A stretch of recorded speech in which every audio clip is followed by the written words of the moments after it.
Fala galera, sejam bem-vindos a mais uma aula de processo civil e a nossa revisão de hoje vai ser sobre agravo interno e embargo de declaração. Então são dois recursos mais simples e nós vamos utilizar formas práticas que são cobradas em provas e alguns macetes aqui que tu vai utilizar na sua vida do dia a dia. Vamos lá. Agravo interno, artigo 1021 e seguintes. Seguintes não, porque ele é só um. Presta atenção nesse bizu. Toda vez que tu estiver ali dentro do Código de Processo Civil, um instituto previsto em um único artigo, já saiba, ele vai ter pegadinhas. Já no caso do embargo, é 1022 seguintes, ele tem ali os seus detalhes, mas o agravo interno ele tem uns detalhes que é muito cobrado em prova. Então vamos lá, ó. Ele é só um único artigo, artigo 1021. Ele vai caber de decisões monocráticas. Quando tu interpõe o agravo interno, o objetivo é o quê?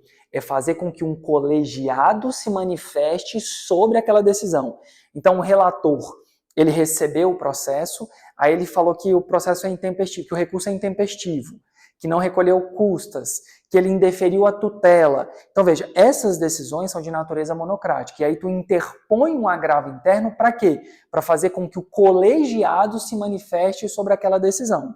Então aqui é muito importante tu entender qual é o objetivo, fazer com que uma decisão monocrática seja apreciada por um colegiado. Top? Show! Estrutura.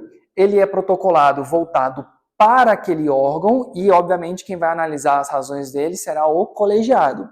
Então, a competência é voltada ao órgão que julgou. Então, o relator, o ilustre relator, doutor Felipe Rocha de Andrade, da segunda turma civil. Beleza. Número do processo, parte já qualificada, interpor com fulcro no artigo 1021, agravo interno, em razão da decisão monocrática, tal. Primeiro ponto, pressuposto de admissibilidade. Tempestividade, cabimento, e aí um macete. No caso do agravo interno, ele tem uma nuance importante, que é o quê? É necessário que dentro do seu teor, tu tenhas ali a impugnação específica. O que é isso? Quer dizer que a parte que utiliza do agravo interno deve impugnar especificamente os elementos da decisão questionada. Então, se o relator, o ministro relator, o desembargador relator, na sua decisão monocrática, na sua manifestação monocrática, entendeu que não era cabível uma tutela por isso, tipo, não está preenchido o perigo, não tem probabilidade e é irreversível, tu tens que trazer a impugnação sobre todos os elementos. Inclusive, nós temos essa posição da impugnação específica sumulada. Okay? Nós temos a súmula 182 do STJ sobre a necessidade de impugnação específica. Okay? Não vacila com isso. Tem que trazer a impugnação específica sob pena dele sequer ser conhecido. Porque tu tem que discutir os elementos da decisão. Show? Top. Se ele for rejeitado, ou seja, não cumpriu a formalidade, ou indeferido, julgado improcedente de forma unânime, haverá aplicação de multa de até 5% do valor atualizado da demanda. Por isso que a gente não pode errar no tocante à forma. E competência, a gente sabe, número do processo, qualificação, pressuposto de admissibilidade, cabimento, tempestividade. Tem preparo? Não. Professor, tem efeito suspensivo? Não. Posso pedir? Pode, mas não tem. Depois, relatório do processo. Então, 1.0, pressupostos. 2, relatório do processo. 3, razões de reforma. Bate em todos os fundamentos da decisão questionada. 4, pedidos. Faz o choveirinho, que é o quê? Volta tudo que tu pediu anteriormente, faz o pedido, quero que a parte contrária seja intimada, eu quero uma liminar, eu quero um efeito suspensivo, eu quero a reforma no mérito para tese 1, tese 2, tese 3, termos em que pede deferimento, data, assinatura, protocolo e um abraço, beleza? Parte contrária vai ser intimada, prazo de 15 dias, vai apresentar contra-razões ao agravo, e aí vai ser designada uma sessão de julgamento, ok? Tranquilo. Fungibilidade. Veja, os embargos de declaração, que a gente vai falar já já, poderão ser compreendidos como agravo interno. Então veja, se o relator verificou que foram opostos embargos, mas na verdade aquilo ali é um agravo interno, então ele pode fazer a fungibilidade, determinando a intimação para aditamento ou interpretando que aquilo ali era um agravo interno e julgar como se agravo interno fosse. Ok? Efeitos. Quando a gente fala de efeito devolutivo aqui, a ideia é o quê? De poder analisar os elementos que foram suscitados. Não é um efeito devolutivo e restrito. O que é efeito devolutivo? De poder analisar os autos do processo. Não é aquela ideia de, vai voltar lá para a decisão do juiz de primeira instância. A ideia não é essa. Porque se a gente fala de tempestividade, não está falando lá da decisão de primeira instância, está falando da decisão do relator. Então, a gente fala de devolutividade, a ideia é de poder analisar os elementos que estão sendo suscitados. seja porque nesse contexto a gente está falando de uma decisão em cima de um agravo de instrumento ou em cima de uma apelação, e aí eu vou poder analisar o contexto como um todo. Professor, ainda não entendi. Vamos deixar uma forma distinta aqui, bem clara para ti. Imagina que o relator indeferiu uma tutela liminar. Veja, nesse caso, se eu quero provocar com que a turma se manifeste sobre isso, obviamente a turma vai se manifestar sobre o quê? Sobre a matéria liminar. E ela não é um mérito do meu agravo de instrumento? É. Então, neste caso, veja, o efeito devolutivo vai me permitir analisar todo o arcabouço, toda a ideia sobre provas e afins. Agora, se eu falo aqui de uma apelação que foi considerada intempestiva, eu preciso olhar o mérito, eu vou analisar um mérito propriamente dito. Não, eu vou analisar o que é uma questão formal. Ou seja, ele falou que era intempestivo, porque foi protocolado, e tu apresentou uma alegação no seu agravo interno falando que dia 15 de novembro é feriado. E aí, nesse caso, veja, não vai precisar reanalisar o processo como todo, vai se limitar aos elementos formais. Então, por isso que a gente tem que ficar atento nesses pontos. Show?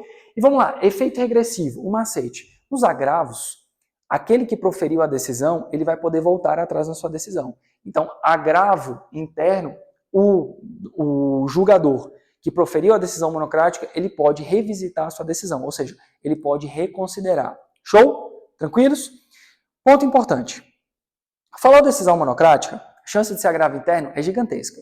Na maioria das vezes, na sua prática ou na sua prova, você vai colocar agravo interno. Prazo 15 dias, coisa linda, tá topíssimo. Só que existe uma exceção. E essa exceção, na verdade, nem é neste momento. Essa exceção vai dialogar com recurso especial e recurso extraordinário. Ao longo desses exames da OAB, isso foi cobrado, o ano é 2024, que a gente está gravando esse vídeo, e aí, nesse caso, nós tivemos uma vez sendo cobrada essa questão, que é o quê?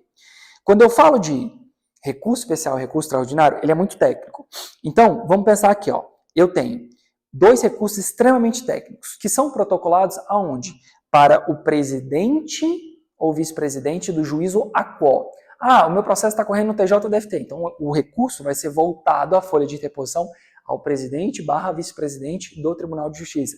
É TRF, presidente / vice-presidente do TRF. Beleza? E aí, o que acontece? Nesses recursos, eu vou ter 2 graus de admissibilidade, uma dupla análise de admissibilidade. Então, o presidente / vice-presidente, ele vai analisar se preenche os requisitos desses recursos. E quando for para o Tribunal STJ e STF, novamente, o relator vai analisar os pressupostos de admissibilidade. Só que o que acontece? Eu protocolei os dois, ao mesmo tempo. Eles foram travados, porque o julgador, o presidente ou vice-presidente, ele inadmitiu o processamento, falando que não preenche os requisitos formais. Beleza. Neste caso, quando ele travou, existem 2 recursos que serão protocolados ao mesmo tempo, que são chamados de agravo em RESP e agravo em RE, que é justamente um recurso que visa fazer o quê? Destrancar. Para falar, não, preenche sim. Então meio que vai na força. Vai forçando para que chegue no STJ ou STF, lá vai ser designado um relator, sempre como nos tribunais, né? E aí vai ser designado alguém, ele vai fazer essa análise, e aí essa pessoa vai verificar novamente se preenche os requisitos. Dessa decisão monocrática, quando chegou lá no relator, agravo interno. Então, tranquilaço. Então, eu tenho um recurso específico para destrancar, fazer com que vá na força esses recursos, beleza? Mas a exceção que foi cobrada na prova foi o quê? Justamente que se a decisão do presidente ou vice-presidente ela inadmitiu o processamento fundado em precedente vinculante, ou seja, falar que, na verdade, olha, o acórdão que esse cara está recorrendo, fala de jeito, velho, tá recorrendo de uma parada aí que não rola.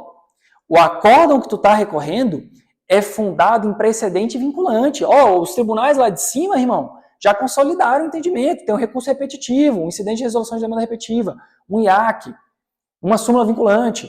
Então, nesse caso, não vai ser um agravo para destrancar, mas sim um agravo interno para um órgão especial do tribunal, justamente onde tu vais falar, não, excelência, na verdade, meu caso não é igual a esse, meu caso é diferente, ou esse posicionamento está mudando, aí você vai utilizar aquelas técnicas de superação de precedente e de julgamento com precedente, overruling, distinguish, overriding. Então, você vai utilizar aquelas hipóteses que a gente já trabalhou em sala sobre quando vai trabalhar um precedente vinculante, como que tu vai trabalhar com ele, beleza? Aí vai para um órgão especial, é um pleno, é um colegiado especial, cada tribunal vai ter um regimento interno, beleza? Essa questão foi cobrada uma vez na prova da OAB, mas vale a pena a gente ficar de olho. Vamos lá, embargo de declaração. Aí aqui não, embargo de declaração é super comum. Aí aquela ideia do 22 e seguintes, aí vai ter muita coisa, mas ele não é de grande dificuldade. Ele cabe de decisão, acórdão e sentença, ok? Procedimento comum ordinário. Decisão, acórdão e sentença. Se for juizado especial, só cabe de sentença e de acórdão, beleza? Top. Quais são as hipóteses de cabimento e quem vai julgar? Hipótese de cabimento, omissão, deixou de apreciar alguma coisa. Contradição, a parte da fundamentação não faz sentido com o dispositivo, que é a parte de procedente, procedente ou parcialmente procedente. Por exemplo, eu falo, realmente, consumidor, top, o processo estava apto para julgamento. Dispositivo, julga improcedente por falta de prova. Oxi, uma parada está falando isso e a outra está de forma o quê? Diversa, tá? Falta de sintonia total aqui. Então não tem uma lógica, elas estão conflitando. Então isso é uma contradição. Obscuridade, eu vou plagiar um doutrinador, mas eu acho muito engraçado. Obscuridade, falta de clareza. Ou seja, não resolveu muito não, né, professor? Mas a forma chique é falta de clareza. Agora vamos para a questão um pouco mais fácil.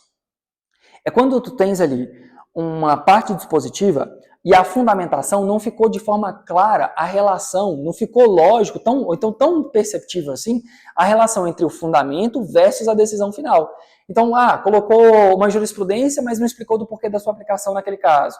Colocou um princípio, mas não fez a correlação para poder chegar àquela conclusão. Então, essa falta de clareza é esse liame, é esse nexo aqui entre a fundamentação e a parte dispositiva. E por último, erro material. Eu pedi bananas, ganhei laranjas. Eu pedi uma emissão na posse de um imóvel tal, mas aí veio um outro imóvel. Eu pedi um divórcio para colocar o meu nome de solteiro e aí colocou lá que meu nome é Juarez Rodrigues da Silva. Então, isso acontece, isso pode acontecer. Lembrando que o magistrado ele pode corrigir depois da publicação exclusivamente nas hipóteses em que haja erro material. Tirando essa hipótese, a correção se dá por meio de embargo de declaração. Show? Top? Bacana. Vamos lá. Passada essa parte do seu cabimento, existe uma questão sobre a ideia de ele é recurso ou não. E aí, obviamente, está no título dos recursos, a gente não vai ficar brigando com a nossa prova. Mas por quê, professor? Porque é o seguinte, ele não tem o condão de mudar o resultado final do processo. Os embargos vêm para sanear algum tipo de vício, algum erro, alguma coisa assim. Só que se eventualmente, corrigindo esse erro, eu mudar o resultado final, por exemplo, aquela hipótese da contradição, tudo bonitinho, depois julga improcedente. Não, mas não faz sentido, tem que ser procedente. Não vai mudar o resultado? Vai. Nesse caso, nós vamos falar que ele vai ter um efeito chamado de efeito infringente. É o extinto embargo infringente no processo civil. Que era a ideia de mudar, enfim. Mas nesse caso, esse efeito infringente, o objetivo dele é mudar o resultado final. Os embargos, como regra, não se prestam a isso. Mas se a correção do erro mudar o resultado final, então eu tenho que intimar a parte contrária para apresentar contra-razões de agravo, de embargos, prazo 5 dias, igualzinho à interposição, contra-razão vai ter o mesmo prazo da interposição, lembra sempre disso. E outra coisa, se tiver justiça pública, advocacia pública, tu vai ter o prazo em dobro. Então, nesse caso, eu tinha falado Ministério Público, Defensoria Pública, o prazo vai ser de 10 dias. Bem, apresentei contra-razões, ou não apresentei contra-razões. Como que funciona o julgamento? Veja, o embargo ele vai ser analisado por aquele que proferiu a decisão. Se foi numa sentença, o próprio juiz. Se foi uma decisão monocrática, o próprio julgador que fez a prolação da decisão monocrática. Se foi um acórdão, a turma. Então, sempre quem julgou vai julgar também os embargos. Regra de processamento dele. Ele vai ser julgado na primeira sessão em que tiver disponibilizado. Então, na próxima sessão seguinte, ele já vai ser julgado. Beleza? Topíssimo? Atenção! Se eu tiver um embargo e ele mudar o contexto, trouxe o efeito infringente, mas a outra parte já tiver apresentado o recurso, vamos lá, um exemplo prático. Teve uma sentença, prazo para apelação, 15 dias, prazo para embargo, 5. Eu apresentei embargos, e hoje o nosso ferinha do baile que está ajudando o Cláudio, apresentou a apelação. Então, os dois apresentaram recurso no prazo de 5 dias. Qual vai ser julgado primeiro? Os embargos. Se os embargos mudarem o contexto da sentença, o resultado da sentença, a outra parte que apresentou o recurso vai ter intimação para complementar / aditar a sua apelação. Por que eu estou falando isso aqui? Porque é muito comum em prova tu ter ali, a parte contrária vai apresentar um novo recurso de apelação? Não. ela vai ser intimada para aditar suas razões recursais e não apresentar uma nova apelação. Beleza? Show? Bacana. E aí o prazo vai ser 15 dias, que é o prazo normal de eventualmente apresentar uma apelação. E se eu apresentar os EDs, opor, que é o verbo, opor os EDs antes da publicação, vai ser intempestivo? Não, não há intempestividade se tu interpõe o recurso antes da publicação. Se eu quiser, por exemplo, enrolar o processo, utilizar os embargos só para enrolar. Nesse caso, turma, os embargos que são manejados com o mero intento de protelar, enrolar, ele vai trazer para si uma consequência. Multa. 2% sobre o valor da causa. Professor, mas se eu opus embargos dos embargos, então, ó, o primeiro foi protelatório, o segundo foi protelatório, essa multa é majorada para 10% e qualquer outro recurso posterior fica condicionado ao pagamento da multa. Ok? Bem, vamos agora para um ponto importante. Pré-questionamento. O que é pré-questionamento? Quando a gente vai falar de recurso especial e recurso extraordinário, o que sobe para o Tribunal Superior? Vai subir o acórdão, aquilo que foi enfrentado no acórdão, e seus recursos. Então, às vezes, a turma, tu colocou várias teses, mas a turma não se manifestou sobre uma tese que era muito importante para ti, sobre uma violação de determinado dispositivo. Então, tu pode opor embargos de declaração coadunando com as hipóteses de cabimento, ou seja, omissão, contradição, obscuridade e erro material, e trazer dentro do seu bojo um pré-questionamento para falar, olha, quero manifestação ou ensejo manifestação sobre a violação de determinado tipo de artigo. E aí, nesses casos, a gente está querendo fazer o quê? Provar que a gente discutiu lá na instância a quo, para que quando chegar no STJ e no STF, falar, não, realmente, olha, ele cumpriu bonitinho. Ele provocou aqui que o tribunal a quo se manifestasse sobre aquele assunto. Ainda que não tenha se manifestado, vai constar, porque vai subir acórdão, embargos e recursos. Entenderam? Então, nesse caso, sobe tudo. Então, pré-questionamento nada mais é do que buscar uma manifestação sobre determinado dispositivo que tu entende como violado. E se o tribunal não se manifestar, ele fica incluso dentro da discussão, salvo se for uma inovação recursal. Ou seja, tu tirou uma tese do nada, do Neida, e colocou lá. Aí, obviamente, é inovação recursal. E aí não pode. Tem que se coadunar, ou seja, tem que ter consequência daquilo que tu tinha apresentado anteriormente. Show? Beleza? Pontos agora de questionamento para provas e afins. Efeitos. Vai poder reanalisar toda aquela questão suscitada, devolutivo. Eu vou falar de poder analisar a matéria de ordem pública, translativo, interruptivo. Os embargos, quando eles são feitos dentro do prazo bonitinho e dentro das hipóteses de cabimento, ele vai zerar o prazo para eventual recurso depois. Então, primeiro a turma vai se manifestar, o juiz vai se manifestar sobre aquele embargo, zerou o prazo, e aí depois tu vai ter de volta todo o prazo para tu apresentar o recurso cabível. Se foi na sentença, julgou os embargos, zerou. Tu vai ter 15 dias depois dessa nova sentença para apresentar a apelação. Se for no tribunal, um novo acórdão, 15 dias para recurso especial e recurso extraordinário.